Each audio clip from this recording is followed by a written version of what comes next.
Thank you so much for joining us. We are Ceri and Nat from Eat Sleep Organic. Yeah, it is a serious honour and a privilege to be interviewing you. Our lives were completely changed when we watched Food Matters, and we've been following you ever since, and we are serious, massive, huge David fans. Wolfe, super fans, yeah. Yeah, right on. Thank you. I'm glad somebody is. I get trolled by mega corporations these days because we're very much injuring their bottom line. Yeah. Because people want to go organic. They're tired of the lies. They're tired of the chemicals. They're tired also of an important concept, which is the scientism, which is this idea that science is going to tell us every single thing there is in the universe, and that we'll never make a mistake, which we obviously know from the history of science can never be true. But yet people come at me with that, probably almost daily at this point. Wow. Yeah, that's crazy. Well, we've got some questions from our followers, and then we've got a few just from us personally. So, if we want to first of all start with asking you maybe to introduce yourself, even though you need no introducing in our eyes, but for maybe our audience that hasn't heard about you, could you tell us a little bit about yourself? Fantastic. Thank you. My name is David Avocado Wolfe. I started into growing avocados and citrus fruit when I was 7 years old. Wow. I've been doing that now for 40 years. The avocado that I grew in the front of the house right here, I have about 40 avocado trees on this property. Wow. Yesterday, I picked a couple ripe ones that were like as big as my head. Half of one is in the fridge right over there. And so it started out that way in Southern California. So I came from New York, New Jersey, and the East Coast of America to Southern California with my uncle. And my parents, of course, we came to stay with my uncle, and he got a ranch in Southern California. So I started into that Southern California lifestyle very young. And then step by step, probably around 23, that's when we activated the whole raw food movement. And I started doing lectures all over the world, starting in Southern California, just step by step working my way out, eventually getting to places like here, Hawaii, getting to places like the UK, getting finally, and I think I got there in 1998 or something was my first event there. Wow. And all the way into Asia, Australia, all over the world, 29 different countries, I think at this point that I've done lecturing in about organic food, about living close to the earth, about natural healing, everything from as diverse as Chinese medicine and acupuncture to Ayurvedic medicine to raw foods to Paleolithic living and diets and how to grow all that stuff and everything in between. Wow. Amazing. Yeah, so a lot of our own followers are people who are only just beginning to explore, say, a raw diet or a healthy diet, and have grown up with a standard British or American diet. So what would you say to somebody who is completely new to the raw food movement or eating healthily? What are the first steps that they can take to be more conscious about what they're eating? I think there's two pieces of that. One is that if you actually get yourself healthy from raw and living foods and natural foods and locally sourced foods, you will be inspired with an energy that is not caloric.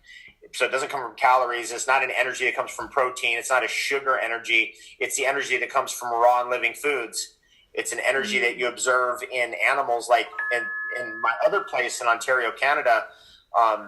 We've got wild deer, bears, raccoons, everything living right in the front yard. There's no fences or anything. They just live, in our orchard. They come in there and they survive unbelievably intense winters, like minus 33, minus 35 degrees centigrade on little tiny amounts of food. And that's the power of raw and living foods. And it's hard to understand that until you do it yourself, until you get into the raw and living foods.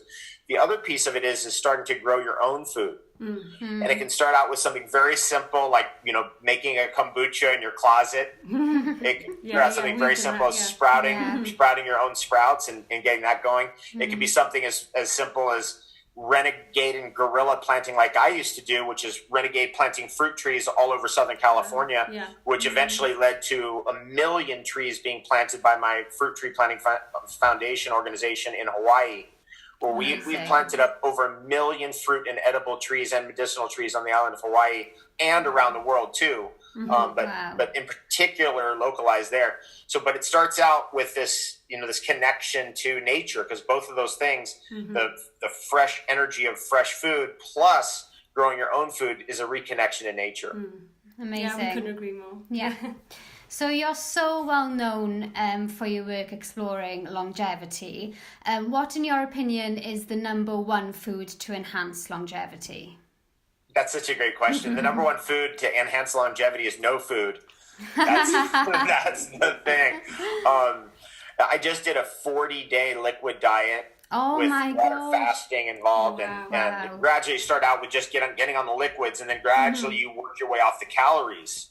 And a lot of teas. These are medicinal mushroom teas right here that I've been drinking. This is a very interesting tea, and this is where I've gotten to in my research.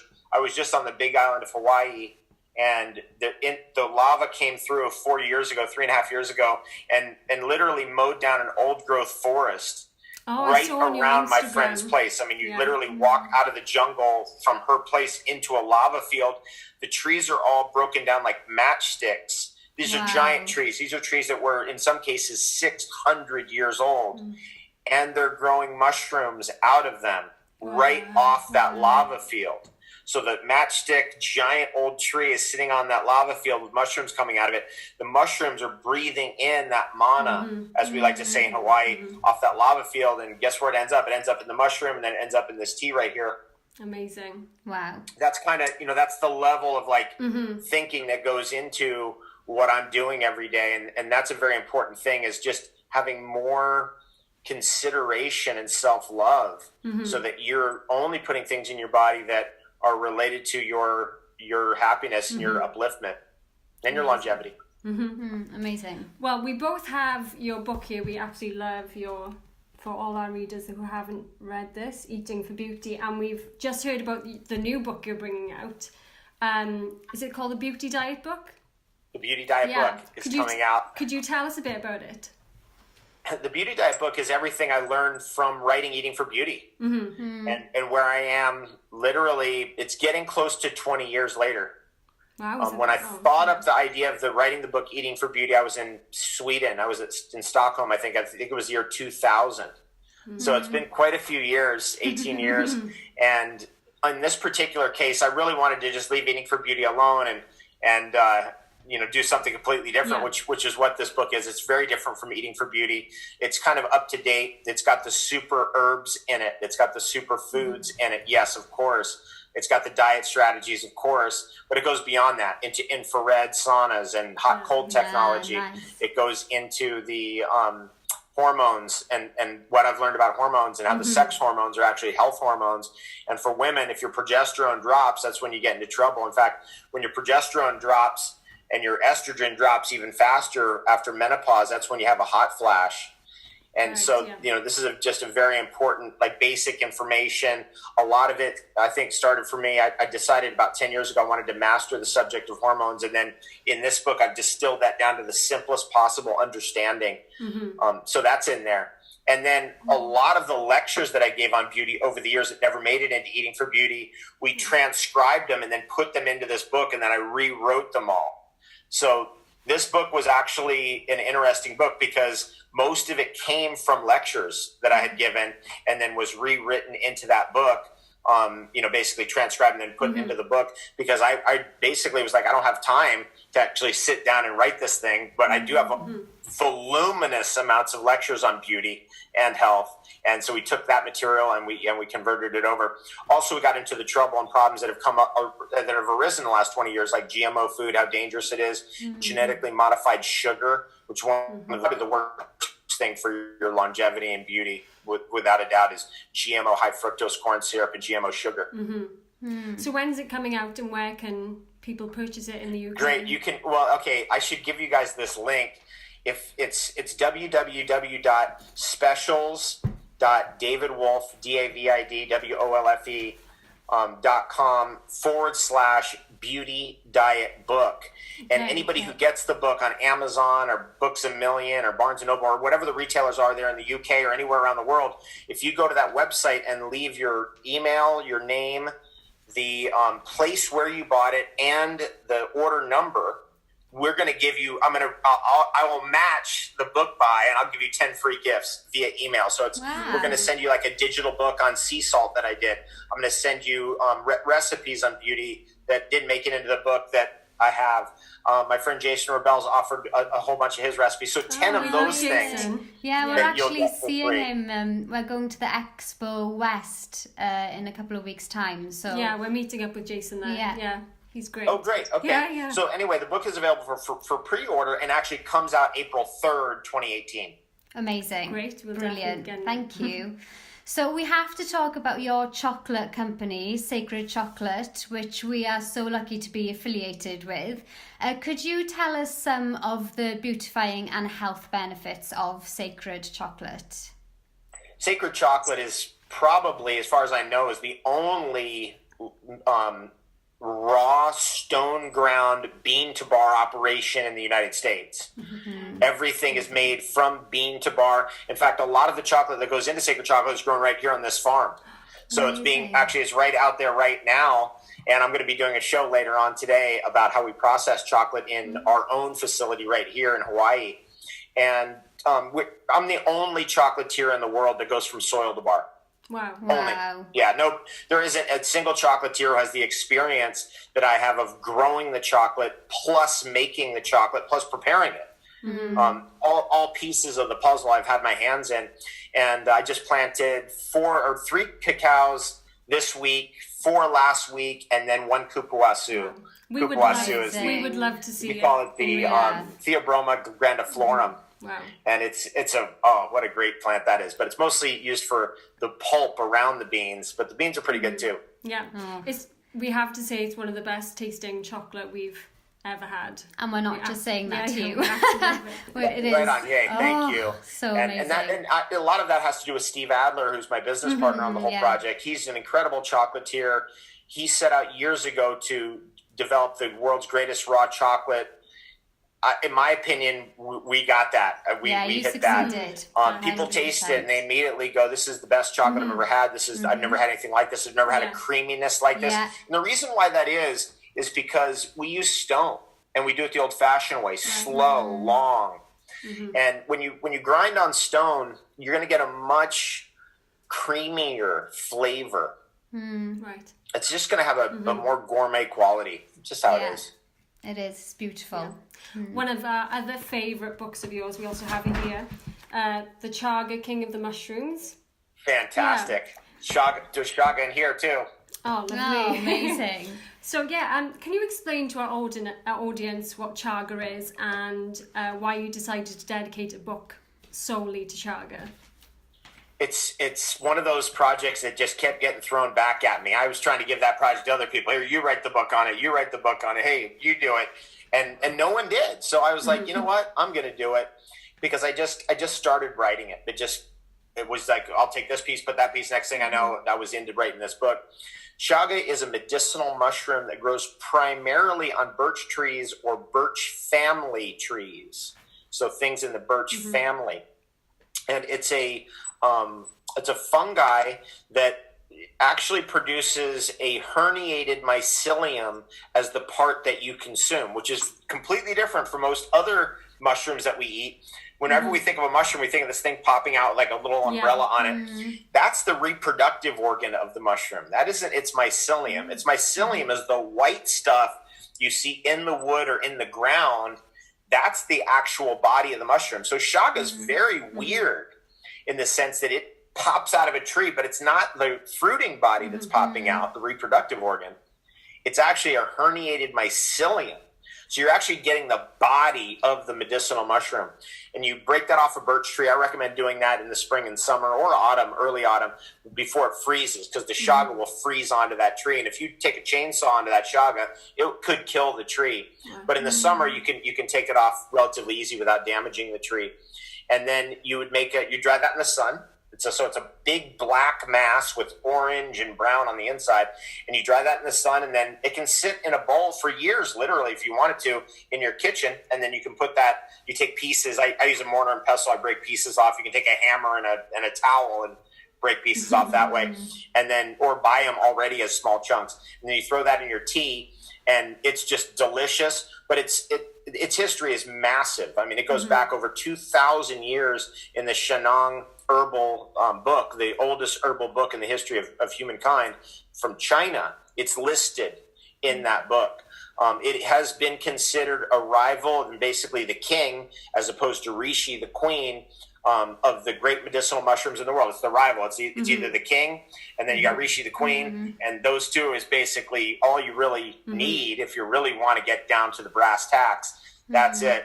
Chaga is a black substance, so it works on Jing, which is your longevity, your primordial life force, the ability to survive, the ability to fight off infection. It's immunological, very immunological, and it builds a momentum over time. So if you keep eating Chaga, consuming it as a tea day after day after day after day, the effect on one day is great, but the effect on day 100 is a whole nother story. The effect on day 1,000 is you're a different person. People who get to day 1,000 drinking Chaga tea, their whole immune system is different. You become resistant.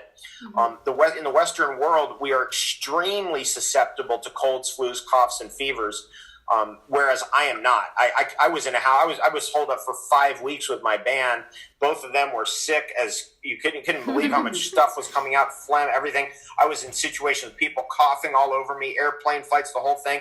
Never got a cold, cough, flu, fever, not even any sniffle, nothing. Wow. That's the power of medicinal mushrooms, and Chaga in particular. Amazing. So we have seen there are a lot of powdered Chaga products coming out in the UK. How can you tell the difference between a good quality product and a poorer quality Chaga? Good question. I would recommend for new people, don't get the powdered product.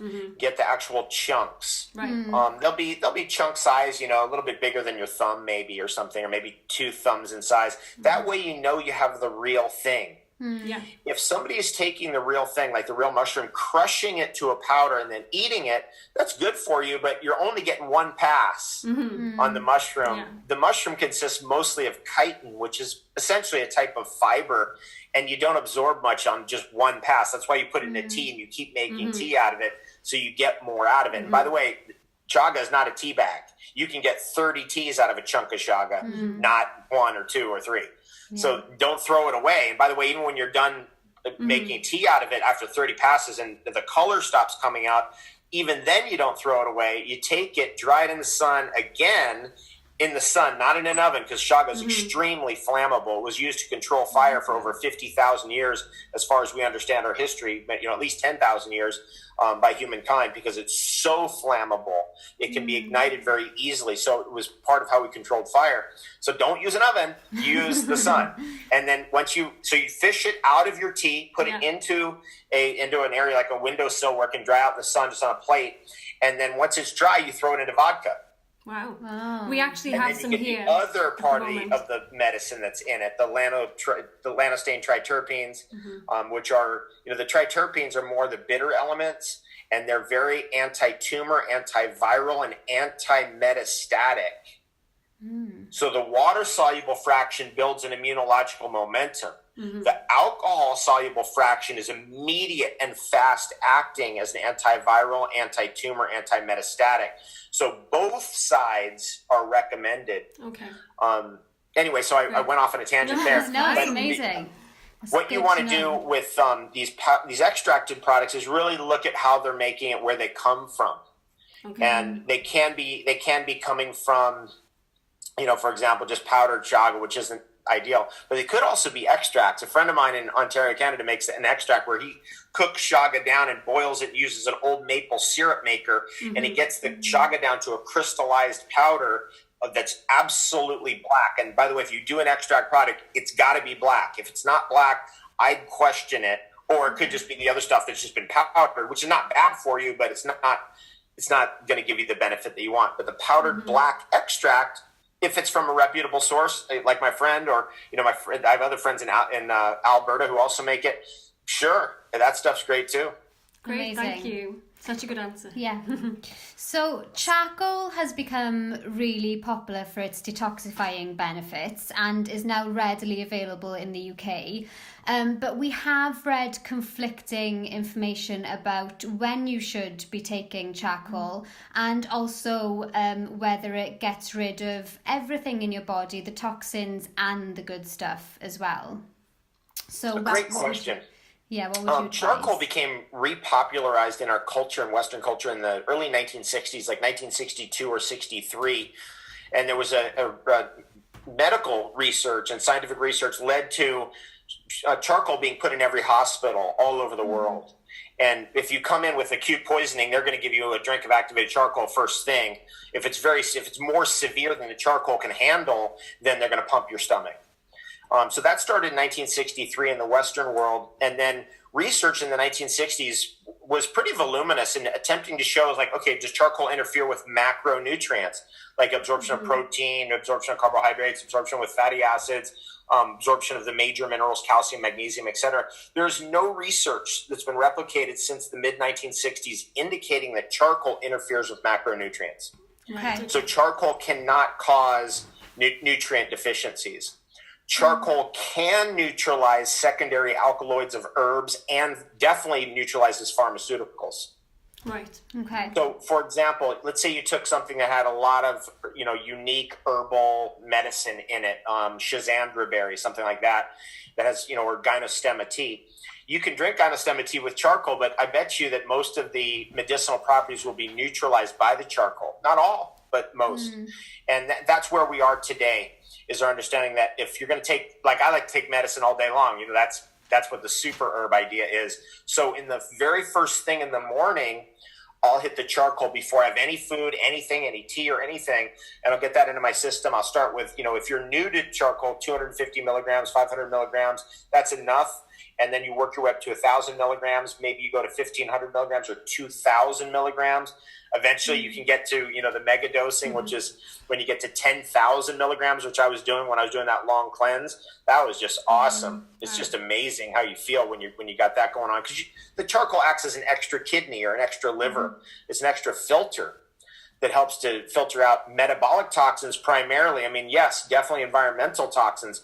But the big thing about charcoal, according to the research on it in animals, is that it neutralizes metabolic toxins, which is what causes aging, essentially. Obviously, there's synthetic chemicals also cause aging and problems. But if you're living in a perfect environment, like you have a perfect situation, there's no chemicals, no toxicity whatsoever, you're still going to age and you're still going to be checking out of here.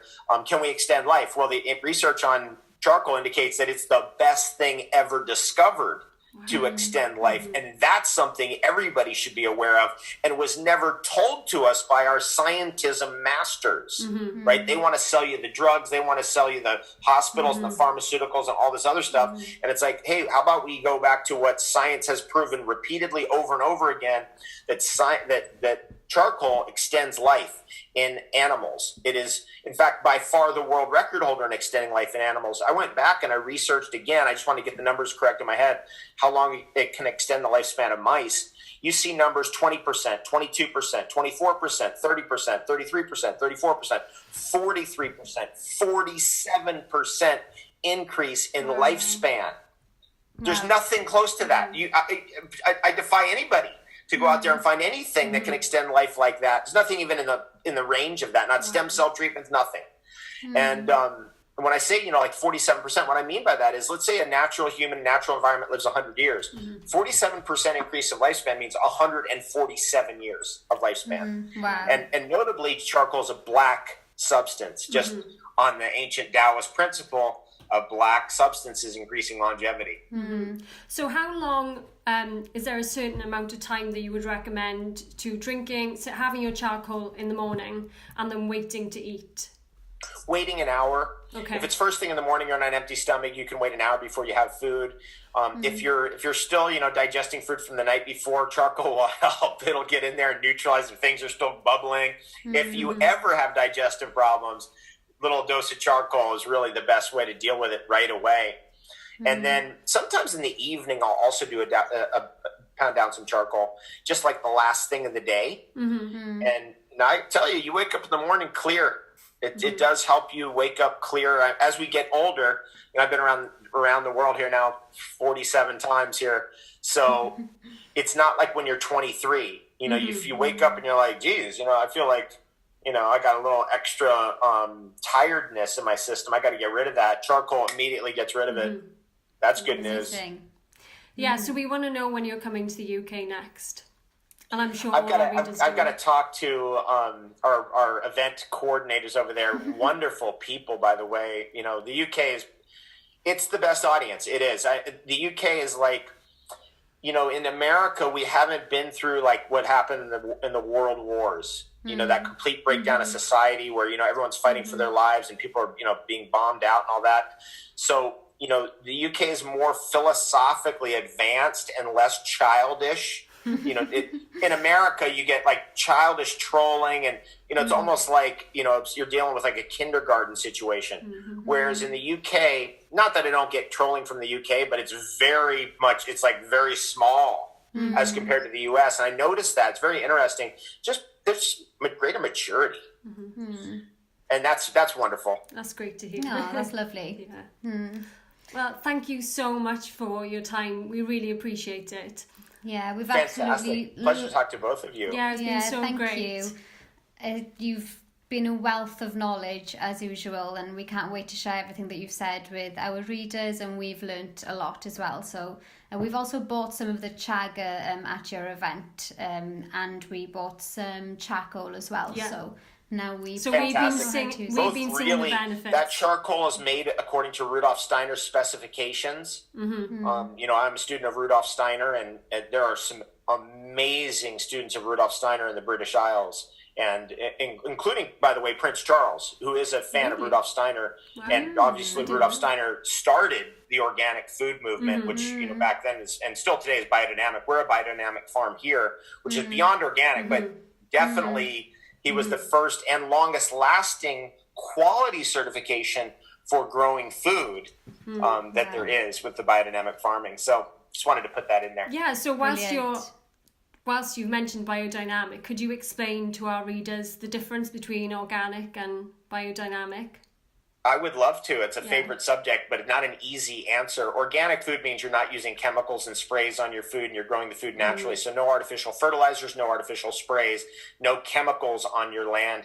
Essentially, you're doing things the way they've always done things in the past, which is you use manure from your cows and horses and your local animals, chickens, and everything else. And you use composted soil from your food scraps and the food scraps of your animals, and then you use the biomass of your farm. That's organic farming. It's just the original way of farming. But when you get to biodynamic farming, it's much, much more clever than that. Essentially, what Rudolf Steiner is describing is a way of mixing the stuff of the heavens with the stuff of the earth in a unique and interesting way based on the energies that are concentrated in various different things in nature. Let me give you an example. One of the biodynamic preparations, and there's 501, 502, 503, 504, 505, 506, 507, 508, 509. One of the preparations is you take horsetail tea. Horsetail is an ancient plant on the earth, and the tea of it's very antifungal. And by the way, for anyone dealing with candida, horsetail tea that's your natural and original and local herb for dealing with that. And you just go around in the morning as the sun rises and you spray your plants with horsetail tea.